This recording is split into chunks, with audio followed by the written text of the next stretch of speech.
విజయవాడ నగరపాలక సంస్థ పరిధిలో బందర్ రోడ్డు, మహాత్మా గాంధీ రోడ్డు చూస్తున్నాం మనం. రోడ్డుకి ఇటువైపుగా కొన్ని తెలుగు కళలకు సంబంధించిన చిత్రాలని లిఖించారన్నమాట, చిత్రీకరించారు. తెలుగు సంస్కృతి గురించి వివరించే చిత్రాలు. అదేవిధంగా రోడ్డుకి మధ్య మార్గంలో గ్రీనరీ చెట్లను పెంచుతున్నారు చూడండి. ఈ విధంగా స్వచ్ఛ విజయవాడ పాటిస్తున్నారు నగరపాలక సంస్థ అధికారులు. ఇది ఆకాశవాణి కేంద్రం విజయవాడ రేడియో స్టేషన్ బందర్ రోడ్లో మనం చూస్తున్నాం. ఆకాశవాణి కేంద్రం విజయవాడ. ఈ విధంగా ప్రభుత్వ కార్యాలయాలన్నీ కూడా మనం బందర్ రోడ్లో చూడవచ్చు. ముచ్చట గొలిపే చిత్రాలు.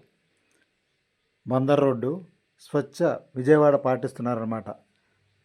పచ్చదనం, పరిశుభ్రత, స్వచ్ఛ విజయవాడ పాటిస్తున్నారు. బందర్ రోడ్డు విజయవాడ.